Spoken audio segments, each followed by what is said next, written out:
안녕하십니까. 감사스마일입니다. 2022년 12월 첫날 목요일 아침 방송 즐겁게 한번 해보겠습니다. 오늘의 한 줄 좋은 명언은 결국 행복은 소유에 정비례하기보다는 감사에 정비례합니다. 아무리 지식과 권세와 부를 많이 쌓아놓았다고 해도 감사가 없으면 진정 풍요로운 삶을 누릴 수 없습니다. 탈무드에서 이렇게 좋은 이야기를 해주셨습니다. 감사스마일 닉네임이 감사스마일입니다. 감사, 정말 감사함을 매 순간 잊지 말라는 뜻에서 제가 감사, 그리고 스마일은 긍정의 의미고, 그래서 감사스마일 제 닉네임인데 많은 분들이 이런 닉네임 때문에 감사스마일 TV를 더 좋아하시는 것 같습니다.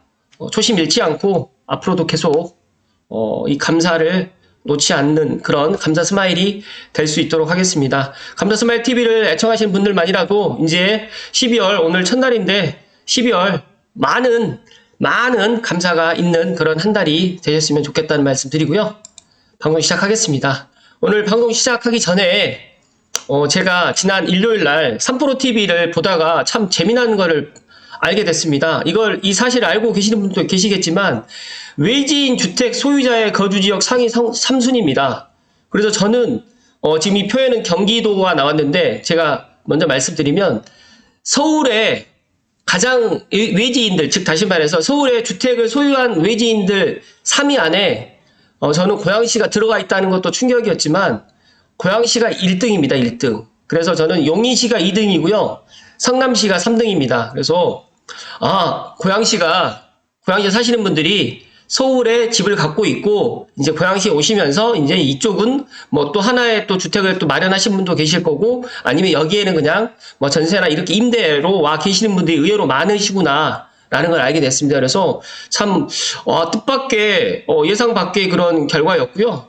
또 하나 더 말씀드리면 경기도의 또 외지인 주택 소유자의 비율을 봤더니 송파구가 1등이고요. 그 다음에 2등이 강남구, 3등이 서초구입니다. 그래서 송파구라든지 강남이라든지 서초에 있는 사람들도 서울에 집만 소유하는 게 아니라 경기도의 중요 지역 같은 경우에도 집을 소유하고 있구나. 그렇게 그렇게 알게 됐고, 또 감사스마일 TV를 애청하시는 분들 중에 고양시에 사시면서 또 서울에 집을 갖고 계시는 분들이 의외로 많다는 것을 오늘 말씀드리고 싶어서 오늘 방송 전에 좀 이야기를 좀 드립니다. 저는 깜짝 놀랐습니다. 정말 이런 결과가 나올 거라고 예상을 못했는데, 아무튼 어찌됐든 간에 그렇다는 말씀을 드리고요. 오늘 방송 이어서 기쁘게 시작하겠습니다.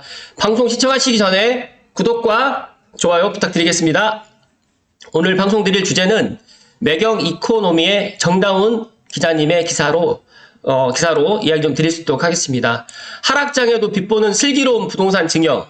많은 분들이 이제 최근에 저에게도 감사스마일에게도 증여를 여쭤보시는데, 정말 하락장에 이제 빛을 보고 있는 지금 슬기로운 부동산 증여에 대해서 한번 살펴드리겠습니다. 부동산 시장에서 증여가 화두고요. 최근 집값이 하락한 데다가 내년부터 이제 증여세 산정 기준이 바뀝니다. 그래서 1주택자든 다주택자든 절세를 위해서 증여를 서두르는 움직임이 감지되는데, 이제 12월 1일부터 이제 12월 31일까지 딱 한 달 남았는데, 뭐 공휴일 제외하고는 한 20 며칠 정도밖에 남지 않았습니다. 그래서 그거 관련해가지고 혹시라도 증여를 갖다 하실 분들 계시면 이번 달 안에 증여를 하시라는 말씀 드리고요. 최근에 이제 고가주택이 많은 서울의 증여 비중이 상당히 높았습니다. 그래서 서울은 올해 1월부터 9월까지 주택 증여 건수가 거의 8만 건 정도로 전체적으로 이제 12.5%를 차지해서 역대 최고를 기록했습니다. 이 중에서 이제 노원구에서 증여 비중이 가장 높았고요. 주택거래 4건 중 1건 이상이 증여 거래였던 셈입니다. 그러니까 즉 매매가 안 되고 또 이렇게 또 금리 인상이라든지 주택 조정기의 이런 시점에서 남에게 매매가 안 될 바에는 차라리 내 자녀나 내 아는 가족들에게 증여를 갖다 하는 게 더 좋겠구나라고 생각을 한 것 같습니다. 또 반면에 금천구 같은 경우에는 6.4%로 증여 비중이 가장 낮았고요. 지방에서는 대구의 증여 비율이 상당히 높았습니다. 그래서 서울에 이어서 두 번째로 높았다라는 말씀 드리고요. 월별로 보면 통상 증여 거래 비중이 커지는 시기가 이제 4월에서 5월인데, 종합부동산세 과세 기준일 6월 1일 전에 증여를 서두르는 사람이 몰려서이긴 하지만 최근에는 가을인데도 또 겨울임에도 증여가 이례적으로 급증하는 모습이 관찰되는데 그 이유가 있습니다. 그 이유에 대해서 좀 살펴드리겠습니다. 내년부터 이제 증여세 산정 기준이 바뀝니다. 연말 전에 그러니까 연말 전에 절세를 위해서 증여를 서두르는 움직임이 감지되고 있고요. 전체 주택 거래에서 증여가 차지하는 비중은 정말 역대 최고치입니다. 취득세 산정 기준이 이제 공시가에서 내년부터 시가로 변경이 됩니다. 그래서 1월 1일 전에 증여해야지만 공시가 기준으로 적용을 받을 수가 있고, 또 내년부터는 세금을 정확히는 증여로 인한 취득세를 산정하는 기준이 바뀐 영향이 상당히 큽니다. 그러니까 지금 같은 경우에는 기준이 시가 표준액, 기준 시가에서 이제 시가 인정액으로 이제 내년부터 바뀌기 때문에 지금 현재는 시가 표준액, 기준 시가로 이제 이거를 갖다 증여를 갖다 하기 때문에 이런 부분에 있어서 이제 조금 용이했는데, 내년에는 이제 시가 인정액, 시가로 바뀌기 때문에 아무래도 그런 표준액, 시가 표준액이 증가될 거기 때문에 아무래도 그러면 증여세가 또 많이 나올 거라고 생각을 하기 때문에 많은 분들이 최근에 이제 증여를 서두른다라고 보시면 될 것 같고요. 통상 시세 60에서 70% 수준인데 시가 인정액 같은 경우에 취득일 전에 6개월부터 취득일 이후에 3개월 이내에 기준이 있을 때 매매 사례 가액 등 시가로 인정되는 가액이기 때문에, 다시 말해가지고 이제 증여 취득세를 시가로 산정할 경우에는 내야 하는 취득세가 늘어날 수밖에 없기 때문입니다. 그래서 그 전에 증여하는 움직임이 상당히 많았다라는 게 분석 내용이고요. 이제 세부적으로 이제 다주택자 A씨가 이제 기준 시가 7억 2천에서 시가 인정액 9억일 경우에 증여를 한다고 가정하게 될 경우에 취득세율이 13.4%까지 높아집니다. 반면 규제 지역이 아닌 3분의 1 수준인 4%의 세율만 적용되기 때문에 이런 부분들까지 본인들이 꼼꼼하게 한번 체크를 해보시라는 말씀 드리고요. 이번에 이제 규제 지역 해제가 됨으로 인해 가지고 이제 아무래도 이제 증여하는 데 있어서 취득세 부분에 있어서 조금 감면 혜택을 좀 받을 수 있을 것이다. 그러나 이제 새해부터는 이제 상황이 다르기 때문에 같은 비규제 지역이라도 내년 1월 1일부터는 증여할 경우에 공시 가격이 아닌 시세를 기준으로 증여 취득세를 매기기 때문에 아마 이제 증여세 같은 경우에는 오를 거라고 지금 전망을 합니다. 두 번째는 내년부터 양도세 2월 과세가 적용되는 기간이 5년에서 10년으로 늘어나는 영향도 있습니다. 이 양도세가 이제 2월 과세 적용 기간이 지난 뒤에 양도해야지만 절세가 될 수 있는데, 내년부터 증여하는 자산에 대해서는 5년이 아니라 10년이 되기 때문에 이 부분에 있어서도 많은 분들이 먼저 빨리 증여를 해야 되겠다라고 생각을 하는 것 같습니다. 그리고 이에 최근에 주택 거래 시장이 얼어붙으면서 급매로도 주택을 처분하기 어렵기 때문에 증여를 부추긴 요인으로 꼽힌다라고 앞서서 제가 말씀드렸던 것처럼 싸게 파느니 증여하겠다라고 이런 심리인데, 전문가분들께서는 이제 연말까지는 주택 증여 비중이 늘어날 것으로 내다보고 있고요. 이승현 세무사님께서는 집값이 내리면 증여세도 줄어드는 효과가 있어서 최근에 다주택자분들께서 이런 집값 하락기에 증여를 갖다 상당히 많이 하는 그런 기회로 지금 삼고 있고요. 집값 하락 추이를 지켜보다가 새해가 되기 전에 증여에 나서는 다주택자가 많을 것이다라고 지금 전망을 하고 있습니다. 감사스마일TV를 애청하시는 분들 중에 혹시라도 다주택자분들 계시면 12월 달에 한번 증여를 갖다 생각하는 것도 나쁘지 않을 것 같다는 말씀 드리고요. 지금 전체적인 이제 전체 거래 중에 증여 비율이 정말 높았습니다. 2006년 기준으로 해서 4.3%였는데 2020년도에도 12%인데 지금 현재 2022년 10월까지만 봤을 때도 12.5%로 서울 주택 같은 경우는 거의 증여가 정말 많아졌다는 말씀을 다시 한번 드리고요. 이 간단하게 지금 표로 이렇게 설명을 좀 드리면, 과세 표준 개정 내용이 이제 시기가 증여 취득세 같은 경우에가 시가 표준액 공시가격에서 이제 시가 인정액으로 내년 1월 1일부터 바뀝니다. 앞서서 말씀드렸던 것처럼 취득일 6개월 이내에 감정가액이라는 공매가액, 유사매매 사례액 중 가장 최근 가액으로 시가 인정액이 되기 때문에 아무래도 공시가격보다는 시가 인정액이 조금 더 지금 현재보다는, 그러니까 현재 기준으로 했을 때는 더 높기 때문에 아마 이렇게 좀 서두르는 것 같고요. 주택 증여 취득세율 같은 경우에는 비조정 대상 지역엔 3.5%, 조정 대상 지역에는 3.5%, 12%인데 3억 원 이상일 경우에는 조정 대상 지역이 보면 12%로 상당히 높습니다. 그래서 이런 부분도 꼭 개인별로 참고해 주시면 좋을 것 같습니다. 그리고 현금 증여가 이제 안 되기 때문에 내 집 마련 자금 빌려준다라고 하면 부담보 이제 증여도 상당히 좀 많이 사용을 하고 있는 것 같은데, 무이자 대출 같은 경우에 증여로 지금 간주하기 때문에 이자도 연 4.6%를 내야 된다는 이런 이야기도 꼭 귀담아 들으시고요. 또 부담부 증여를 활용해서 지금 매매 통한 양도는 시세 70%까지만 인정을 하기 때문에 제 방송을 들으신 분들 중에 양도 생각이 없었는데 한번 이번 기회에 12월 달에 한번 양도를 한번 해볼까라고 생각하신 분들은 제 방송 보시고 세무사님께 한번 더 상담을 받아보시라는 말씀을 끝으로 드리겠습니다.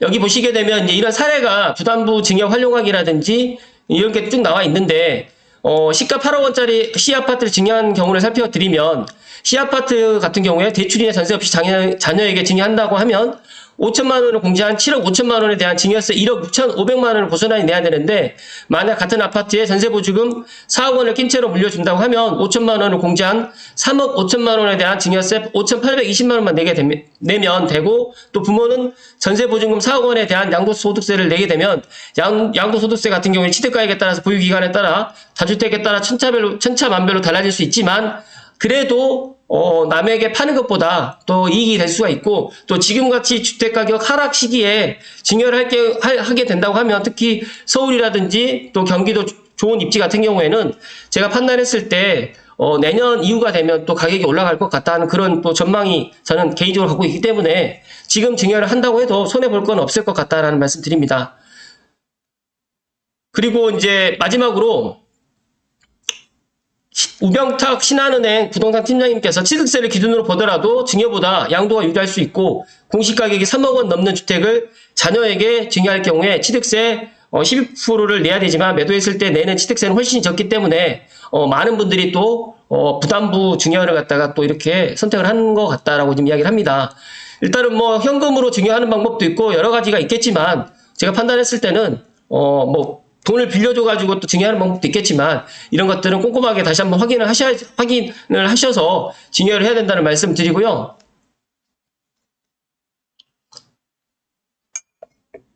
오늘 아침에 이제 제가 뉴스를 갖다가 들으면서 접했던 게 지금 미국의 기준금리를 갖다가 이제 올리는 거에 대해서 이제 좀 상황을 보고 좀 조정을 하겠다라는 또 이야기가 있었어요. 그러다 보니까 저는, 미국도 이제, 미국 연준에서도 이제 금리를 갖다가 인상하는 부분에 있어서, 지금처럼, 자이언트 스텝으로 해가지고 0.75로 계속 인상을 해서 할 수는 없을 것 같고, 여러 가지로 또 세계 경제 때문에, 12월 달 같은 경우는 0.5로 있는 픽스스텝으로 가지 않을까 저는 그렇게 전망을 합니다. 그렇다고 하면 우리가 지금 취해야 될 포지션 같은 경우에는 12월 달 같은 경우에는 이제 한은에서 이제 그런 게 없거든요. 금통이 없다 보니까 내년으로 넘어간다고 하면 지금 연말로 기준으로 했을 때 이제 기준금리가 이렇게 될 것 같고 또 내년에도 기준금리가 인상이 되겠지만 저는 3.5에서 왔다 갔다 되지 않을까 그렇게 전망을 합니다. 그렇다고 하면 부동산 시장이 비관적으로 보시는 분들은 더 떨어질 것이라고 생각을 하지만 저는 계속해서 말씀드리지만 내년 전반기까지만 이렇게 상황이 될 것 같고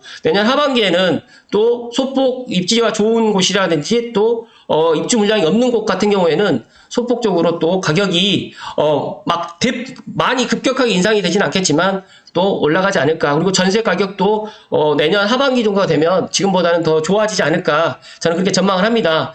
물론 여러 가지 그런 변수들이 있겠지만 이 부동산 시장이 지금 봤을 때 지금 보시는 것처럼 이 증여가 화두인 것처럼 이 왜 이렇게 증여를 갖다 하게 될까요? 만약에 부동산 가격이 더 떨어질 거라고 생각을 한다고 하면 이게 증여를 갖다 하지 않고 그냥 매도를 하는 게 더 맞겠지만 더 떨어질 거라고 보지 않고 특히 수도권에 전체적으로 이제 이 부동산을 갖다가 오래 보유하시거나 다주택자분들은 이 또한 한 1년, 2년 정도 지나고 나면 또 달라진다라는 것들을 체감적으로 알고 있습니다. 또 감사 스마일에게 또 내년에 그런 집값이라든지 여러 것들을 이제 저에게 물어보신 분들이 있는데 제가 방송을 빌어서 말씀드리면 특히 고양시 같은 경우에는 창릉 3기 신도시라든지 장항지구를 제외하고는 입주가 없습니다. 입주 물량이 정말 없습니다. 그러니까 분양하는 물량도 없고 입주하는 물량도 거의 없습니다. 그러니까 인천이라든지 기타에 있는 경기도 서울에 재건축하는 단지들보다 입주 물량이 더더욱 적기 때문에 고양시 같은 경우에는 저는 덕은지구가 입주가 마무리가 되는 내년 전반기 정도가 된다고 하면 제가 생각했을 때 정말로 이제 전세 가격이라든지 매매 가격이 상승할 것이라고 저는 그렇게 전망을 하기 때문에 물론 제 예상이 틀릴 수도 있지만 한번 지켜보시라는 말씀 드리고요. 또 많은 분들이 저에게 지금 이제 10억짜리가 5억이 되지 않느냐 이렇게 생각을 하는데 저는 이 고양시에 있는 아파트, 특히 삼성melody 아파트는 많이 올랐다고 생각을 하시는 분도 계시겠지만 분양가 대비 2배 정도밖에 오르지 않았거든요. 그렇다고 해서 그 분양가 대비 2배 올랐던 게 분양가로 예를 들어서 이제 분양가로 되돌아간다. 그럴 일은 정말 없다는 말씀을 마지막으로 드리면서 혹시라도 매매가 안 돼서 고민이신 분들이나 아니면 뭐 예를 세금적인 부분 또 다주택자 양도세 일시적 2주택 뭐 이 기간이 또 어떻게 될지 아무도 지금 모르는 상황이지만 이번 달에 정부에서도 주택 거래 활성화를 위해서 또 새로운 대책을 마련한다고 하고 또 주택 임대사업자 제도가 아파트까지 확대가 될 거라고 저는 그렇게 예상을 하고 있기 때문에 한번 지켜보시고 12월 달에도 이 증여, 부동산 증여, 특히 이제 주거용 부동산 같은 경우에는 제가 생각했을 때 지금이 기회가 될 수 있다라는 말씀 다시 한번 드리고요. 끝으로 머니투데이에서도 상당히 감정평가 머니투데이에 이런 좋은 기사가 있더라고요. 부동산 증여 최적기 시점은 제가 판단했을 때 최적기 시점은 바로 지금 2022년 12월 달이 되지 않을까라고 지금 이야기를 하는데 여기 지금 마지막으로 정리해서 이야기 드리면 증여와 관련해서 기억해야 할 것 다음 세 가지입니다. 첫째, 부동산 증여는 부동산 가격이 하락했을 때가 더 유리하다.